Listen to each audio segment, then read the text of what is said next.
1, 2, 3.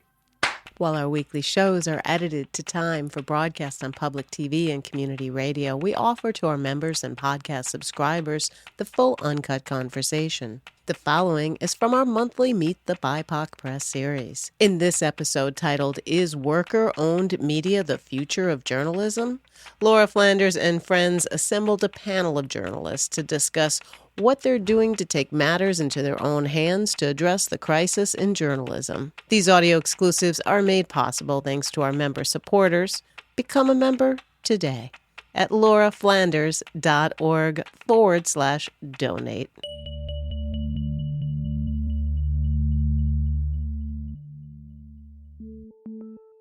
It's no secret that the business of media is in crisis. Recent rising stars that we were told would save journalism, like Vice and Buzzfeed, have either entered into bankruptcy or stopped reporting on news. Tens of thousands of media workers have been laid off. Others have organized unions with high-profile campaigns at Condé, Nast, and New Yorker magazine. Some have also started worker-owned outlets like Hell Gate and Defector. Today on the show, we have some of the journalists who have been part of these valiant struggles. Alex Sujong Laughlin is a supervising producer and a co-owner at Defector, and a writer and audio producer of, among other things, Defector's Normal Gossip podcast. Esther Wang is a worker-owner at Hell Gate. Previously, she was a senior reporter at Jezebel and a columnist for the New Republic. Tammy Kim, who once worked in employment law and in addition to reporting on labor issues, helped organize unions at Al Jazeera America and the New Yorker, now works as a contributing writer to that magazine and also as a contributing editor at the feminist magazine Lux. She's also an active member of the freelance Solidarity Project of the National Writers Union. How does she do it? How do you all do it? We're about to find out. Thank you so much for joining me for another episode of Meet the BIPOC Press, a regular monthly feature of Laura Flanders and friends. Let's start with you, Alex. This question of a media co-op, a worker-owned co-op in the media space. What is Defector and what is different about it being a worker-owned co-op? What difference does it make? So Defector Media is in many ways a news site like any other news site. We publish every day. We cover sports and culture and politics. The big difference is that everybody who works at Defector is a co-owner. And so that means that big decisions about how the company is run, what our compensation is, whether we hire, who we hire, all of that is decided by committees. And we trust each other to make these decisions collectively, rather than necessarily giving it to one person in charge at the top of the company. So you make collective decisions about everything, including wages? Yes. So I was a late addition to Defector, so I was not here when you missed that initial conversations were had when they were founding the company. But I was on the manager board last year, which is a small board of 2 writers, an editor, the editor-in-chief, and every quarter the manager board gets together and looks at the financials. We look at the profit and loss statement and decide, are we going to pay out target salaries for this quarter? So that's another one of Defector's fun things that we do, is we have base salaries and target salaries based on how profitable the company is. Interesting. Esther, coming to you, I want to hear about Hell Gate, another worker-owned co-op, and how it contrasts with the other places that you've worked, New Republic et al. Sure. Well, I just want to give a shout out to Defector because they really were an inspiration when we got started at Hell Gate 2 years ago. News outlets like Bracken, Minnesota really kind of showed a new way forward for what worker-owned, journalist-run news outlets could look like. So like you said, my previous job before I joined Hell Gate was as a staff writer at Jezebel, which at the time that I joined was just transitioning from ownership from Univision, GMG, to a new company called Geo Media, which was a private equity company that then installed a new CEO. Alex probably knows the story about this as well, since Defector, as their name implies, was the sports site that defected from Geo Media and became the worker-owned site that they are today. And I think the real difference is just worker control, right? We're the ones who make the decisions about what to publish.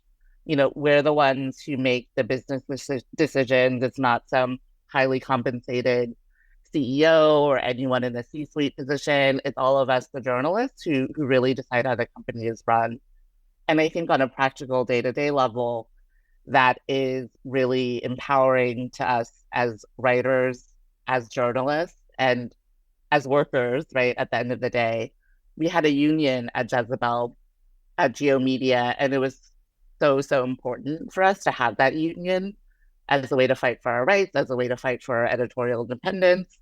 But I think ultimately, and at the end of the day, we still realized, we have this strong union, and yet we're still often not the ones who are making the decisions that impact our lives. And so at Hell Gate, at sites like Defector, I think what we're really doing is taking that control back into our own hands. And I would like to think that the journalism rather that we produced is kind of a reflection of that, right? I should have asked you, Alex, what did the defectors consider they were defecting from? Yeah. Defector is primarily composed of former employees of Deadspin, which was a site at Geo Media, and they quit altogether in 2019 and started this company in 2020. Thank you for that. Coming to you, of course, Tammy, you've been part of union organizing, and union organizing and a union isn't necessarily contradiction to being in a co-op. You can have union-owned co-ops as well. Do you want to talk a bit about your experience organizing journalists as workers, the pros and cons of that, how easy it is or isn't? Sure. So it was about a decade ago that I was at Al Jazeera America, and there was a little bit of, I think, buzz just in media generally, because, I don't know, I guess you could sort of pin the beginning of the downfall of local media and the hardship that we're seeing in media to various points in time. But that definitely felt like a moment where a lot of things were shifting. And so we ended up organizing with the News Guild of New York, which is also the union that now represents the New Yorker and all of the Condé Nast magazines. And I think the idea was very similar to what Alex and Esther has been talking about how is it that we as workers can have some semblance of control and also protection for our editorial independence, for our desires and our conditions on the job. And because it was a sort of traditional newsroom environment, we thought that and within like a very large corporation, we felt like going forward with a relatively kind of traditional union structure made sense for us. But I think it's incredibly exciting that, there's been a proliferation of different sorts of worker organizing. Right now, I'm a member of the Freelance Solidarity Project of the National Writers Union. And because we're freelancers, it's a bit of an odd structure where we're essentially a solidarity union. We aren't protected by the sort of regular union laws, but we're able to do things kind of around the edges, like negotiating sort of quasi contracts with various magazines and newspapers for conditions for freelancers. So I think this is just to say that there's a lot of experimentation and flux, kind of responding to the market changes in media right now. No kidding. I'm producing this entire show from a tiny little cabin in upstate New York on 2 tiny cameras. We'll tell you more about that later. Than all of us, probably, yeah. Step back a little second into why we all go into journalism in the first place. Who wants to start with that? I mean, it's not usually, forgive me if I'm making an assumption here, but it's not usually to bring in the big bucks and become a huge star. Sometimes it's that, I guess, but often it's something else. What about you, Tammy? What brought you into journalism in the first place? Esther and I actually had a previous life together, kind of in community work in New York City, and we did. At that time, I was we were working on some cases together. I was in a lawyering capacity, and Esther was in an organizing capacity. And I think what I realized at that time was I really loved the kind of like client and community work, which essentially is interviewing people. And I had a kind of memory of doing journalism as a student and just thought, oh, this would be such a great way to kind of tell stories in a different way from, the law or a sort of other structure where it just felt very limited. And I felt like I couldn't get to know people as well. Of course, journalism is transactional and comes with all sorts of, ethical issues, et cetera. But I think like I'm still intoxicated kind of by the dream of journalism, of being able to call anybody of, sort of becoming an instant expert on something and then kind of learning something else. And I also think I think the three of us all believe that there is still like a real social justice component in this work. And so it's funny, I think like when I am talking to young people who are coming up through J school or just thinking about, making a switch, like it's very hard to talk about kind of what the job prospects are. But at the same time, I think like I'm still very enthusiastic. And I think like the existence of Hell Gate, Defector, some of these forums are also kind of evidence that we're going to figure it out, that some form of journalism is going to exist and that we'll keep doing it. I deeply believe it. What about you, Esther? You want to weigh in on any of that? What drove you? Yeah. So, like Tammy said, we first met when I was a housing organizer and Tammy was an attorney. And, when I think about that time and the work that I did then, the work that we all did then, it's not so different from, I think, the journalism work that we do now, right? It's, shining a light on social issues. It's being critical of those in power. It's holding people to account in a very real way. And I think it's just a different mechanism and a different avenue, right, to accomplish the same things. I think I also just love writing. And Laura, I'm totally in it to make a lot of money, obviously. Okay, well, we may have to talk to you about that. No, I think there's like something beautiful about like really trying to deeply understand something, right? And to do it in a way that requires creativity, that requires openness, requires having an open mind, and that can reach a lot of people. I think that's like the power of what we all do, right? All four of us. And yeah, I just love it. A lot of people went into podcasting for the same reason, Alex, especially that sense that you could get deep into a story. And we saw the enormous explosion and proliferation of the podcast world, and then a whole bunch of layoffs and backlash. Where do you think that world stands now? And tell us a bit about your experience as a podcast producer. What do you love about it? Oh my goodness.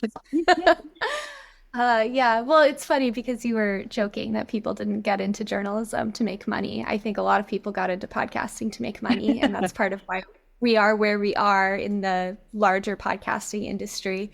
Most of the producers that I know are kind of experimenting with working in other forms, writing for TV, getting into editing more, like editing words, not editing audio. And basically, accepting that this bubble that we've lived in for the last 5 to 8-ish years, where there were so many jobs, there was so much money, so much opportunity, the bubble's kind of burst. And we are looking around trying to figure out what's next. Back in January, I met with a big group of producers in New York. I gotta say, like, there were more than 100 of us, I think. But we all got together and we broke into different breakout groups and tried to figure out some concrete action steps that we can take to help this industry, like from the bottom up, as opposed to waiting for some rich person with $1 billion to help us out by just giving us money. Well, I hope you figured that out. Yeah, it's totally okay, done. Good. I'm so relieved. Because my other concern, and we'll come back to what some of the strategies are, but Tammy, I mean, now you are working in some outlets that have some resources, and you're writing some extraordinary pieces. I just have to say, thank you, all of you, for your work. But Tammy, I read a couple of your pieces on for the New Yorker, and some of the work that you've been doing following the experience of communities like East Palestine, Ohio, after the toxic spill. And those are stories that require resources. It's hard for any one of us as an independent to get up and go and do that kind of reporting, even if we want to.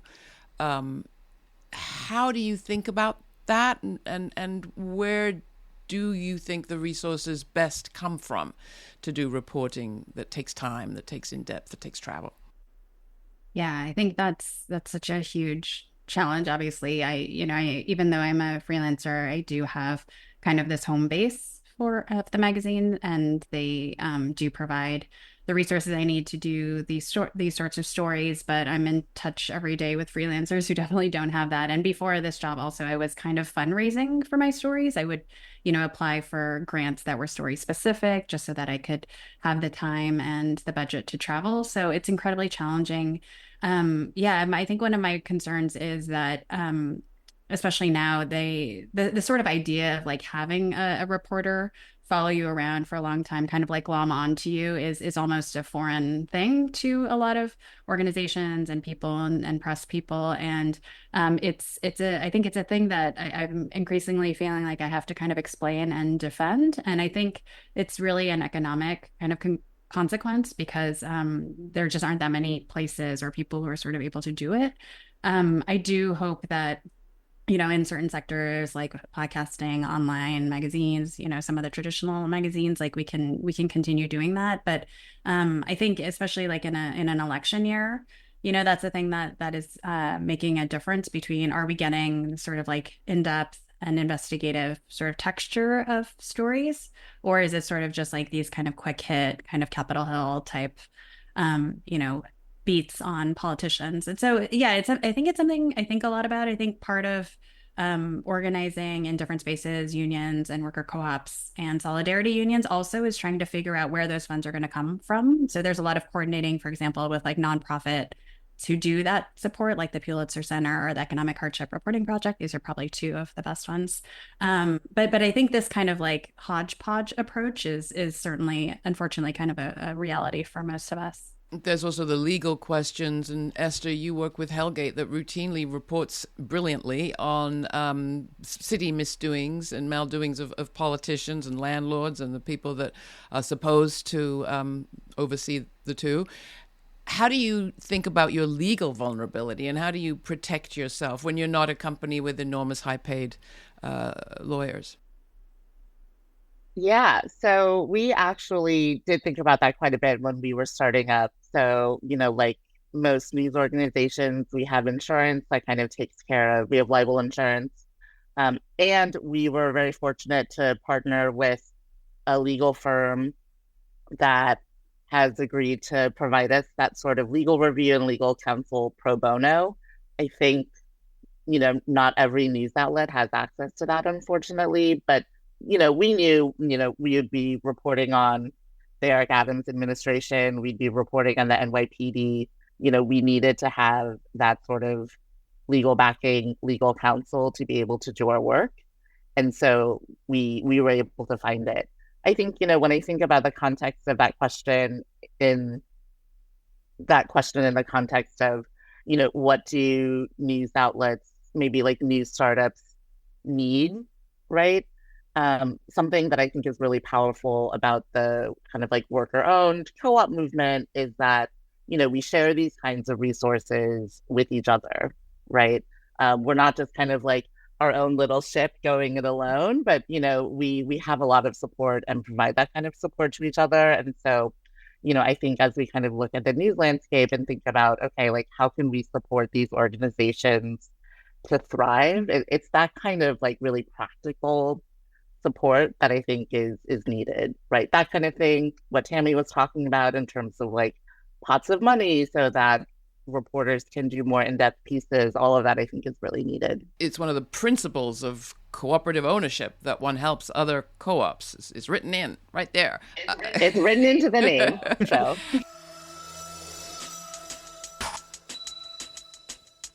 Laura Flanders and Friends asks the questions we need to be asking to move forward.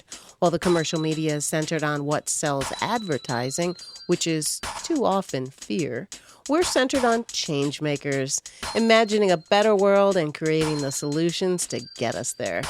That's thanks to the generous support of viewers and listeners like you. While we are independent media, we do depend on you. Please contribute by making a one-time donation or make it monthly. Go to lauraflanders.org/donate. As Angela Davis says, when vast numbers of people come together, this is how change happens. Please come together with us now. Thanks for listening, and thanks for your continued support. Now back to our conversation. The other thing, Alex, I mean, we've been focusing on some of the challenges, but there's incredible freedom that comes from the independence that you've gained. And that freedom includes editorial freedom. You've, at Defector, written a lot about Palestine and what's happening in Gaza and the West Bank and Israel. Can you talk a little bit about that, what's gone into the decision-making there and what you're seeking to accomplish? Yeah. So I haven't personally written much of the coverage about Palestine, but our colleague Samer Khalaf, who's the managing editor at Defector, has been writing really brilliant pieces about what's happening and also doing media criticism about, just the way that people are talking about what's happening. And it's been so refreshing to see, just the way, even in our Slack, the way that people respond when something like that publishes. The biggest response that we get just from the fellow coworkers is like, wow, I'm so glad we work somewhere where we can be honest. I'm so glad we work somewhere where we're allowed to say this. I was on the hiring committee for our interns this spring. We hired 2 interns for the summer, and one of the biggest reasons people mentioned wanting to work for Defector was actually citing the Palestine coverage, because it was so refreshing for them to see journalists speaking frankly about their opinions about what's happening, and not, being beholden to really archaic rules of journalistic objectivity. Yeah, I couldn't be more excited than I am now in terms of the independent coverage that we're seeing and the independent tone in all of the outlets that you're working for, especially Hell Gate and Defector here, in the sense that we're hearing why you care as a reporter about an issue. And to me, that doesn't necessarily make the reporting any less fair. It just gives you a sense of passion about things that matter. Esther, Alex, and Tammy, you've all written stories that include yourselves, whether you're talking about birth control, as you have, or about organizing at Yale, your alma mater, as you did, Tammy, or about your own, social media feed, as I think you did, Alex, as you were talking about the Met Gala. How do you approach that writing, putting aside the sort of conventional idea of objectivity? How do you think about being fair and honest and also personal and real? Start with you, Esther. Yeah, I think, Alex, I was really struck by what you just said about kind of not being beholden to this kind of false idea of objectivity. I think at Hell Gate, we certainly don't subscribe to what I think many would agree is now a archaic idea, right? I think for us, it's rather about kind of having a fair interpretation of the facts, right? And allowing us to have an interpretation of the facts and expressing that, right, in our writing. None of us think that, we're not people with opinions. And I think at Hell Gate, we don't try and kind of like beat people over the head with what we think, but what we do try and do, right, as part of our ethical responsibility as writers, as journalists, as reporters, is to give people what we think is an honest, version of reality, right? And I think that's kind of our North Star at Hell Gate. I mean, it's not as if your reporting on organizing at Yale wasn't nuanced and subtle and aware of the complexity of the question, Tammy. But you did say, this is where I went to school. Yeah, I hate to give Ivy League's coverage, but it's an interesting case study. The story was about, this kind of citywide union in New Haven and how it sort of built solidarity with student organizing. And I mean, I think in that story and other stories, the question for me is kind of, is my presence in the story useful? And, what kind of, I guess, storytelling would the reader need to sort of hang on to kind of what's happening? And if there is like a personal attachment, do I need to disclose that? I think there's actually a real honesty that sometimes comes with having yourself in the story, which is maybe counterintuitive. But, and I think like a question we try to ask ourselves is, we can kind of be in the story and give a perspective. And if you read carefully, there's like a personal gloss probably on, if there's a kind of controversy in a story. But does it stand up, like, factually? Like, am I going to be rebuffed by the quote unquote other side or by critics? Or will they say, we sort of know where you're coming from, but we know that this is real journalism anyway, and we want to talk to you.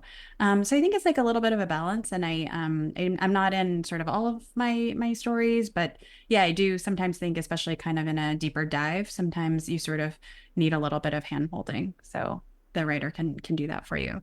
Your piece, Alex, about the Met Gala and your kind of compartmentalizing of your social media feed in the context of all that glam and celebrity focus, kind of concluded, if I got this right, that we pay a bit too much attention to celebrities. I'm probably not going too far with that.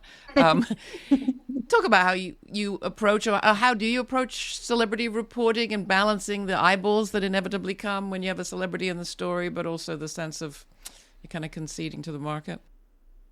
Yeah, I mean, I think that something I was really puzzling out in that article was the sense of true fascination and awe that I was experiencing watching the Met Gala at the same time that I was watching, flipping back and forth, scrolling on my phone, Met Gala, Gaza, Met Gala, Gaza.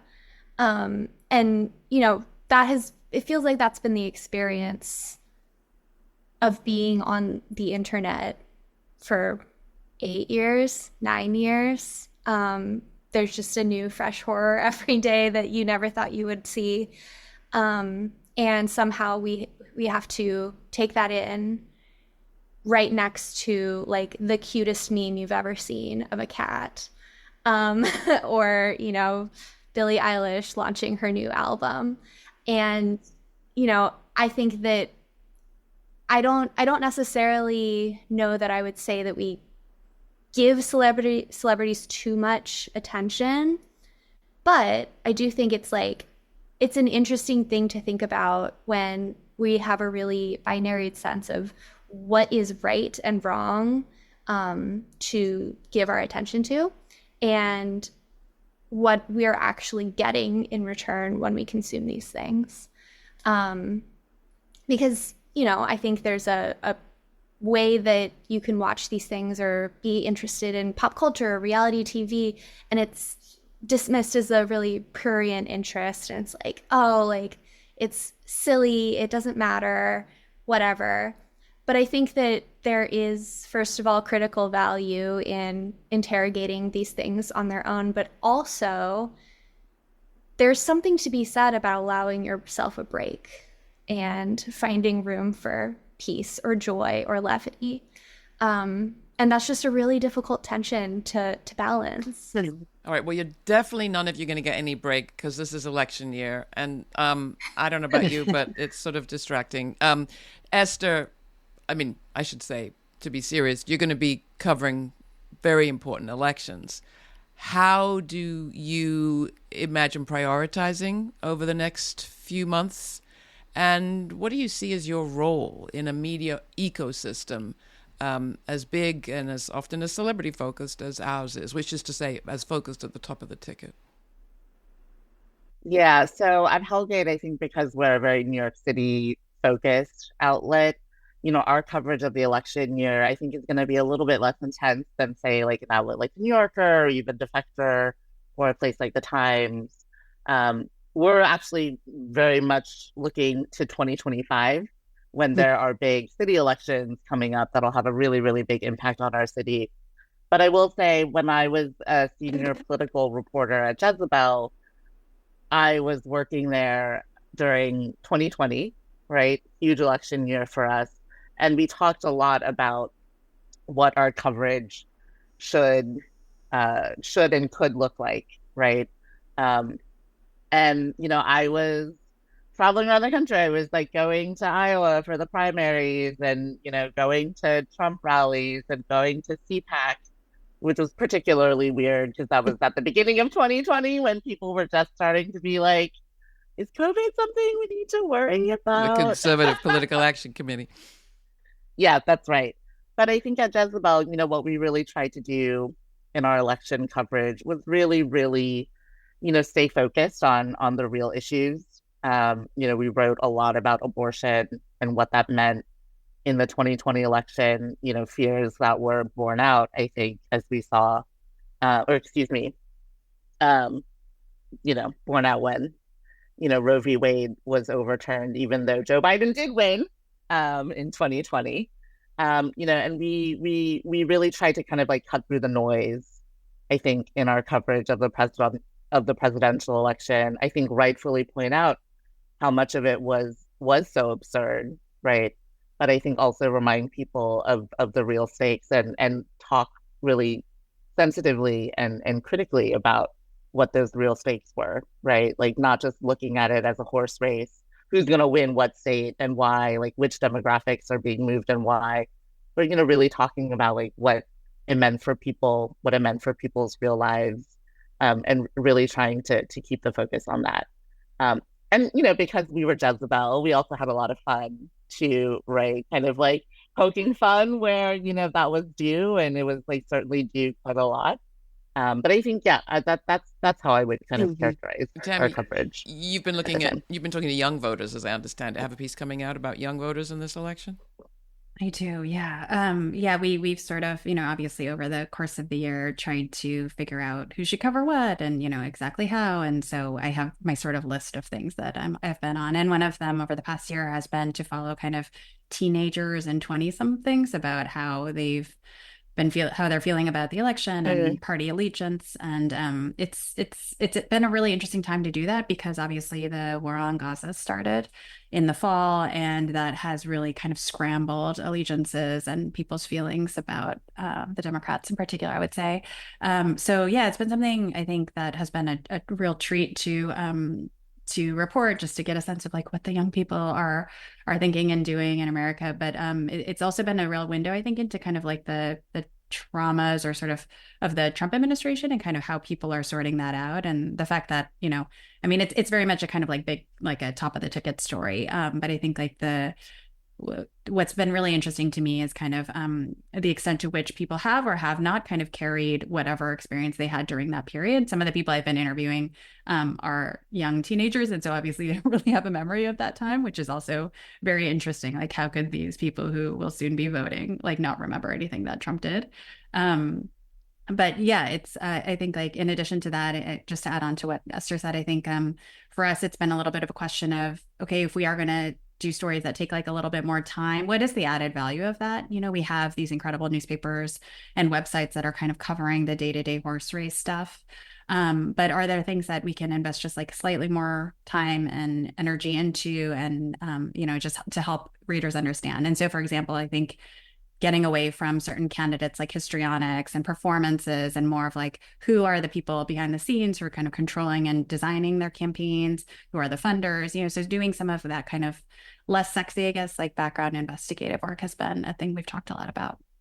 I want to ask each of you, thank you so much. I want to ask each of you something about the future and what you think the future looks like, not for the country, but for this field of journalism. I mean, you're talking about elections, assuming Donald Trump doesn't get elected and shut down the internet, he will probably continue to call journalists enemy of the people, vilify our entire field, probably end funding to public television, so bye me. And we could see all sorts of radical changes. That aside, it seems to me the old model of a journalist having a lifelong career at a single outlet, and I happened to read a review of a book by Nicholas Kristof, who's a famous correspondent for the New York Times, where he talked about all the places he'd been and all the years he'd been at work and how he had a $500,000 expense budget when he did some of his foreign reporting. Makes you weep. That model is probably not the model for the future. It seems to me we all jump from outlet to outlet and recreate ourselves constantly. And I'm just wondering if that's what the future looks like to you, Alex, and Tammy, Esther, all of you. What do you think the future of your work, I don't want to say your career looks like? Alex. Wow, who wants to take that question? Or do you think you've invented a new model where you'll be able to be there for years and have a $500,000 expense account? Yeah, I mean, I think that I never went into my career expecting to stay in one place. So, you know, it hasn't been a surprise necessarily the way things have turned out. Although I think I've worked 5 places and 3 of them don't exist anymore, which is really sobering. I think that for a long time, the way that we've thought of journalists has been so and so from whatever media outlet. And I think that because people are not staying at outlets, because outlets are not staying in existence long enough to really build a legacy, I think more and more it's going to be people standing on their own names. And I mean that for better and worse. Like, I don't necessarily think that's a good thing, but I think that seeing the ways that so many journalists have eked out a living on Substack by writing a newsletter for subscribers, and maybe also doing a podcast, and then writing a book, and occasionally writing freelance pieces. That's the hustle. And I feel like, you know, you see so many people doing it in part because that's what works right now. I don't know how long that will last. I don't know how many of these independent journalists our market can support. But it does feel like this, you know, building your reputation and doing your work based on sort of who you are rather than where you work or who you work for, does feel like a lasting like trend that's going to keep going in the future. Yeah, well, I think, you know, when all of us at Hell Gate started, we kind of looked at the media landscape and we're like, wow, things are bleak, right? We had all kind of had stints at various different kinds of news outlets, whether it was at a place like Jezebel or a place like Optimist, which is now owned by WNYC, or, you know, even alt news, alt weeklies like The Village Voice. And there's just been such a huge change in the industry, even from the time when I would say I started, you know, in the past decade, right? When I started, it was very much digital news is going to save our industry. You know, it's going to save the world. It was like BuzzFeed, Vice, right? Gawker even to a certain extent before RIP. And now we see that that model wasn't sustainable. And I don't think that we've really found the model that will work. What I will say, though, I think is that there needs to be, I think, a lot more experimentation with different kinds of structures. There needs to be stronger unions at places like at more corporate news outlets.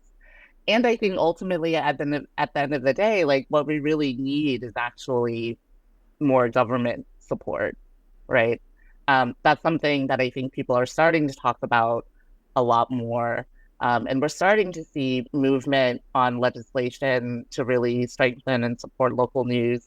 In New York, for example, Hell Gate and a bunch of other local news outlets were part of an initiative to get a new bill to support local news included as part of this year's budget. And incredibly enough, much to our surprise, it actually was included. What it is a tax credit for smaller outlets, and a way to kind of support local news in an environment where Google and Facebook have really killed off all of the revenue streams for local outlets. So I think that those kinds of initiatives are the things that really give me hope, I think, for local news. I think just, more experimentation. What do you think, Tammy? Sure. You have the legal props here. I've always thought we could do a breakup of Google, have a class action suit, and the damages go to support local media and regional media all across the U.S. nonprofit.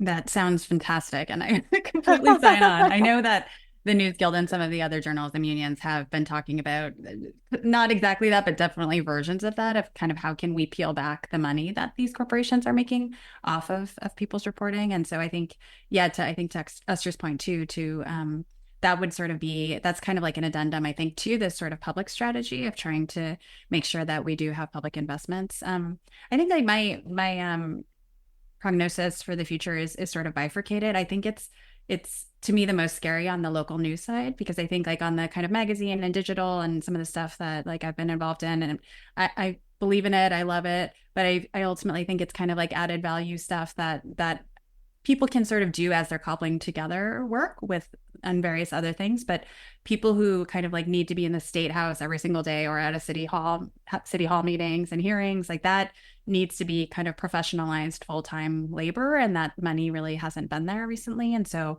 I'm hoping that, you know, kind of the public funding strategy and then nonprofits will maybe fill the void for some of that. But to me, that's like the sort of biggest area of concern moving forward. Tammy, Alex, Esther, thank you so much for your work. Really, you bring a smile to my face, give me confidence about the future, whatever it looks like. I really appreciate you joining us here on Laura Flanders and Friends. Thank you. Thank you. Laura. So fun. We hope you enjoyed listening to the full uncut conversation from our episode, Worker-Owned Media, The Future of Journalism, where we discussed the crisis in journalism and what journalists are doing to take matters into their own hands. This episode is from our Meet the BIPOC Press monthly series. Please join our members now by making a one-time donation or by making it monthly. Go to patreon.com/Laura Flanders and Friends. That's also where you'll find more information on this conversation in an episode notes post. That's patreon.com/Laura Flanders and Friends. And thanks again to all of our member supporters.